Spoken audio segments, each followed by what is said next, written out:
17 Maret adalah hari yang begitu istimewa bagi seluruh warga keturunan Irlandia di dunia. 17 Maret diperingati sebagai hari turunnya seorang santa di negara ini. Tapi kisah Irlandia tidak hanya itu. Ada kisah Islam yang begitu megah hidup di negara ini.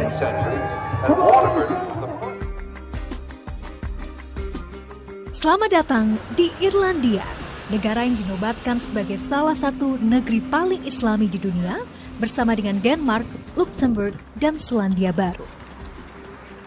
Hal inilah yang mengantarkan perjalanan saya ke Pulau Zamrud ini. Bagaimana Irlandia menjadi ladang subur bagi pertumbuhan kaum muslim di Eropa. Saat ini diperkirakan hampir 49.000 atau sekitar 1,07% warga Irlandia memeluk Islam. Di sini, umat muslim dan non-muslim hidup harmonis karena memiliki kesamaan sejarah. Sekitar abad ke-17, Irlandia pernah menjadi jajahan kerajaan Inggris. Dalam upaya perebutan kembali dari penjajah Inggris, warga Irlandia sering merasakan diskriminasi rasial. Karena kisah inilah, pemerintah Irlandia memiliki pandangan yang berbeda tentang Islam yang sering disalahartikan dengan terorisme.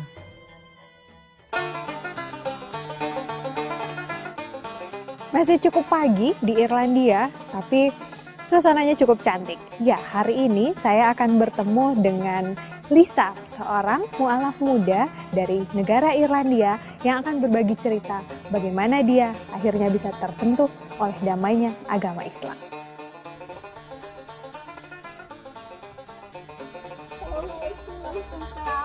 Inilah Lisa Moran, seorang muslimah dari Irlandia. Bagi Lisa, Islam benar-benar menyentuh jiwa terdalamnya sebagai seorang wanita muda. Islam memberikan jalan terang di tengah pencariannya akan ketenangan yang seutuhnya. I first found out about Islam maybe 5 years ago when my friend, she accepted Islam. But for me, I reverted 2 years ago.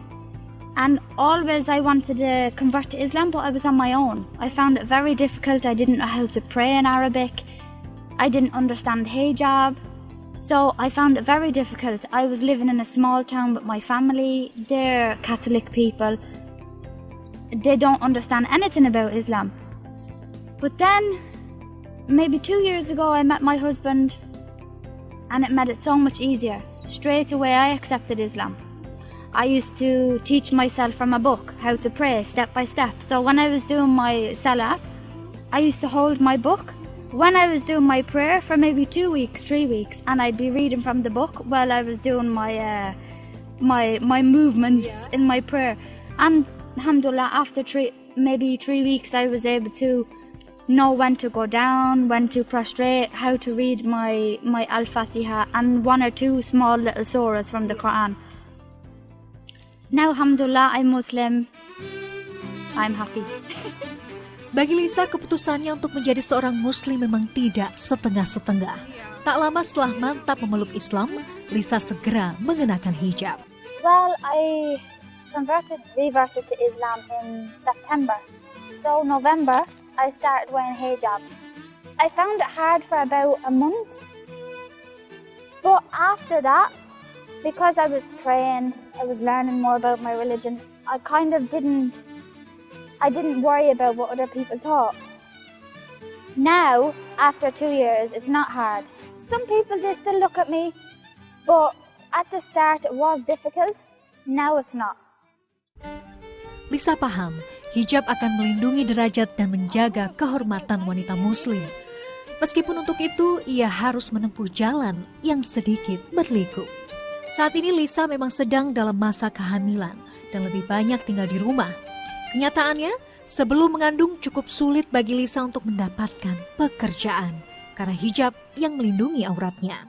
Namun keinginan Lisa untuk tetap mempertahankan hijabnya benar-benar kuat. Bahkan ketika ia harus menemukan kondisi terberat dari keluarganya. But when I go to visit my parents, they don't want me to wear hijab. They feel shy. There's no Muslim now. It's a really small town, all Irish people. I don't wear my hijab and I don't feel good. Because I feel why do I have to satisfy people not to wear my hijab just for them when it's not for them? I'm not wearing hijab for them, and it makes me feel not good. Larut dalam cerita yang mengalir di antara kami, Lisa mengajak saya untuk singgah di rumahnya yang tidak jauh dari taman kota. You don't like it hot? Lisa tak banyak memiliki teman muslim, meski Dublin adalah pusat konsentrasi muslim di Irlandia. Saya adalah muslimah kedua yang berkunjung ke rumahnya setelah sahabat baiknya Tracy, yang juga seorang mu'alaf. Setelah 2 tahun menjadi seorang muslimah, ia terus berusaha memperbaiki rukun Islam kedua, yakni sholat. Lisa percaya Allah selalu memberikan jalan bagi hambanya yang berusaha. Lisa tekun menghafal setiap bacaan dan gerakan dalam sholat. Ia juga sangat ingin bisa membaca kata demi kata dalam kitab suci Al-Quran. Saya terpanggil untuk berbagi sedikit pengetahuan saya dengan Lisa. Zal? Iya. Dal. Dal. Rasanya tak habis keinginan untuk berbagi kebahagiaan dengan sahabat muslim baru saya. I have a little surprise for you, Lisa. Oh, thank Okay, you. we call this mukena. Mukana. Usually Indonesian women, Okay. we use this for during the prayer time. Indonesia small. Yeah. Yeah, this fit me. Yes. I will give you. Oh, it's like hijab. Sorry. It's okay. Like this one. Just like this. And then, sorry, you It's hold okay. this. Mm-hmm. Okay. Over here. So you Oh, could. very beautiful. And the skirt. Wow. Thank you very much. Oh, thank you. It's so I nice. hope it will be useful for you. Yes, of course. I Yeah. will wear it now. Of course. Okay. Sedikit fakta unik tentang negara Irlandia. Hampir sebagian besar keturunan Irlandia hidup tersebar di seluruh dunia. Bahkan sebuah artikel menyebutkan bahwa lebih banyak orang keturunan Irlandia yang tinggal di luar negaranya dibandingkan di Irlandia sendiri. Selama berpuluh-puluh tahun, Irlandia memang dikenal sebagai negara yang penduduknya banyak berpindah dan menetap ke negara lain.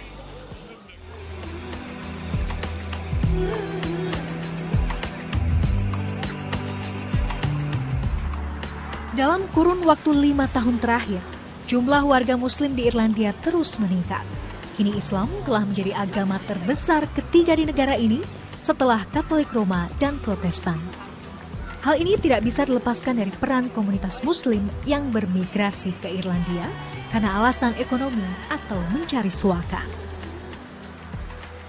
Kondisi ini menjadikan angka muslim di Irlandia terus bertambah. Hal ini tentu saja harus diiringi dengan gambaran bahwa Islam dapat membaur dengan warga dan agama lain dan tidak eksklusif. Hari ini saya cukup beruntung. Ini sedang di restoran. Kita akan membuat satu masakan yang akan dibagikan oleh komunitas muslim yang ada di Dublin. Kita akan ketemu dengan chefnya. Kinara Restoran adalah salah satu rumah makan kelas atas di wilayah Clontarf Road, kota Dublin. Sejak dibuka tahun 2000 silam, restoran ini menyajikan masakan Pakistan yang menjadi keistimewaan mereka.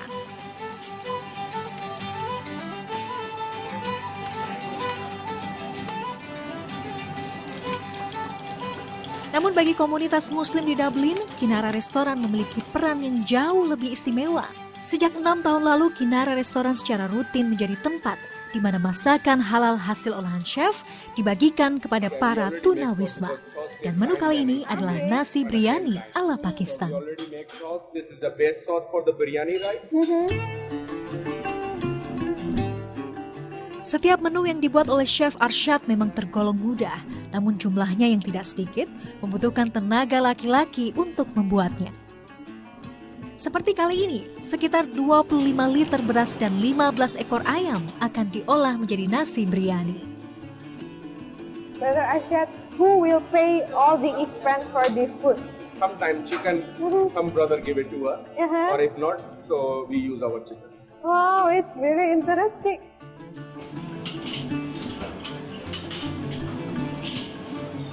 Selain sebagai koki profesional, Arsyad yang seorang imigran muslim selalu merasa menjadi kewajibannya untuk membantu syiar Islam di kota Dublin.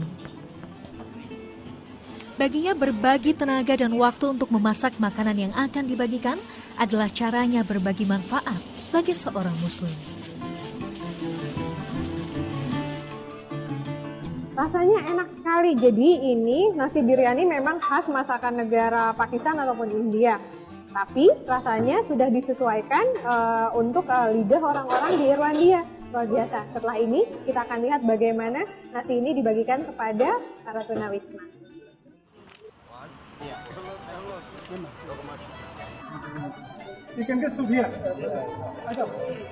Nasi biryaninya sudah mulai dibagikan, seperti yang terlihat banyak sekali yang mengantri. Jadi image untuk memberikan sedekah memang tidak hanya sekedar dengan uang, tapi bisa juga kita berbagi makanan, berbagi ilmu, dan juga bisa berbagi senyuman. India? No, Indonesia. Hear about Indonesia? No. Your language like India. No. Thank you. Many to manji bas gitu. Yay, tiri jisa pai. Sapot ko mile. Hampir setiap minggu, komunitas muslim ini berbagi makanan di pusat kota Dublin. Bagi mereka, berbagi makan malam di tengah udara dingin Irlandia adalah tindakan nyata dan sederhana untuk menyebarkan citra tentang damainya Islam.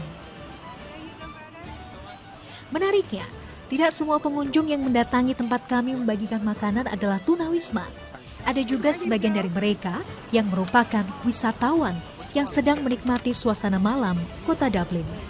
Menurut saya ini adalah sebuah metode yang menarik bagaimana memperkenalkan Islam dengan cara yang sangat damai. This is biryani, right, sister? Do you want it? Di tengah acara malam ini, saya juga mendapat kesempatan untuk berkenalan dengan Adam, seorang mu'alaf yang tidak lagi berusia muda. Tetapi kisah Adam begitu luar biasa.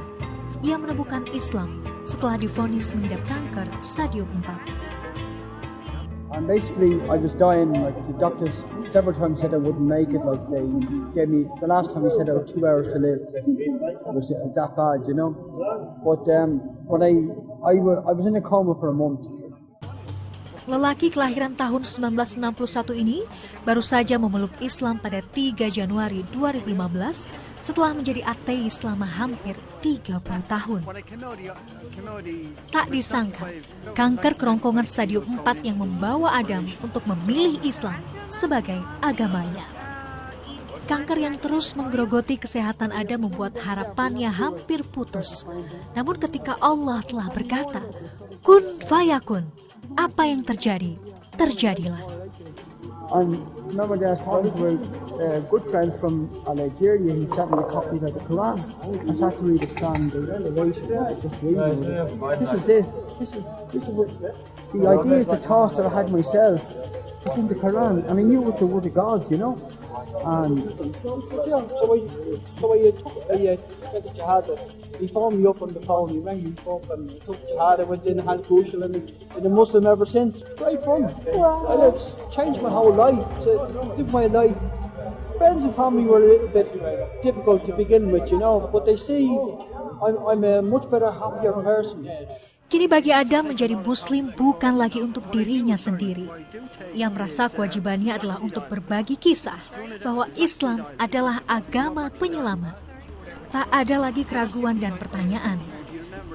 Baginya, tentang iman adalah satu, keyakinan terhadap Allah Azza wa Jalla.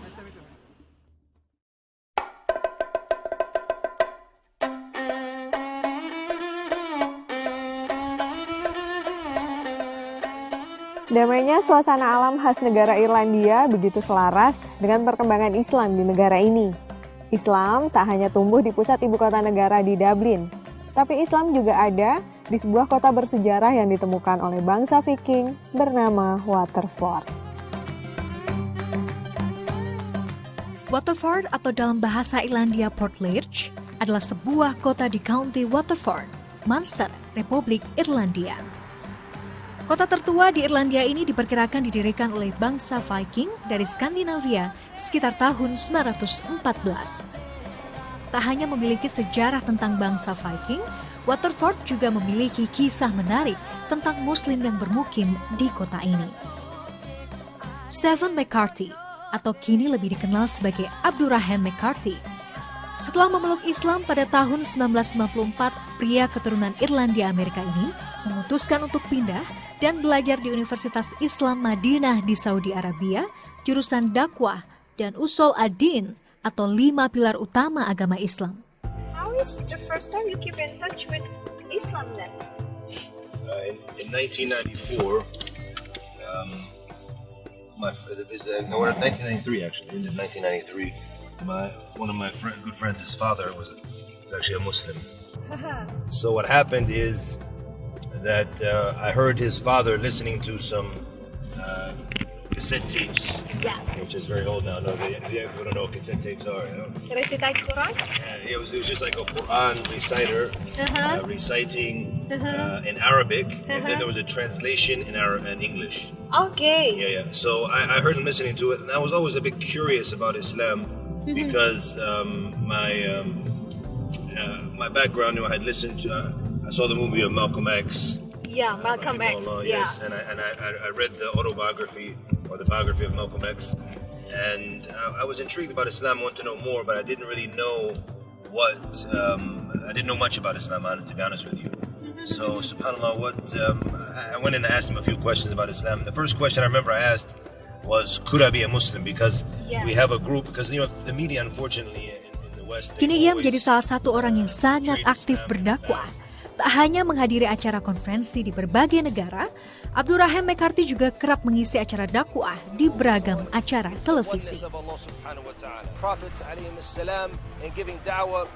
Bagi McCarthy, Islam menjelaskan setiap pertanyaan yang ada di dalam hatinya secara jelas dan nyata. Islam seakan menjadi titik balik terbesar dalam hidupnya dengan masa lalunya yang penuh kesalahan. Hari ini kedatangan saya ke rumah keluarga besar McCarthy disambut oleh istri dan anaknya. Abdurrahman menikah dengan Mariam atau Marie-Louise yang berasal dari Prancis yang juga seorang mu'alaf. Kini keluarga mereka dikaruniai 2 orang anak, yaitu Abdullah yang berusia 5 tahun dan Isa yang hampir berusia 2 tahun. Di tengah kesibukannya menjadi seorang pendakwah, Abdurrahman adalah sosok ayah yang begitu dekat dengan keluarganya. Bahkan ia dan sang istri telah mengajarkan Abdullah si sulung untuk mulai menghafal surat-surat pendek.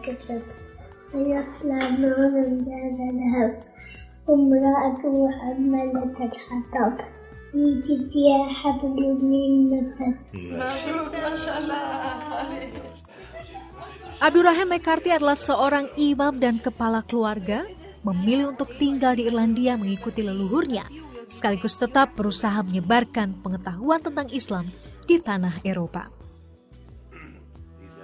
Namun baginya keluarga mungilnya adalah selalu yang utama. Oh, the mountain. Oh, the mountain. Wow, biggest mountain. Oh, look, this. What it is? He's going over the mountain again. Wow, yeah. Abdullah si sulung sedang dalam masa kritis dan penuh rasa ingin tahu. Disinilah ia dan Mariam sang istri saling berbagi peran untuk mengajarkan Islam dengan cara yang sederhana. And who is this? He's sleeping again. كيده بتضليل وارسل عليه ينابيع ترميهم بحجارة من سجيل فجعلهم كعصف مأكول.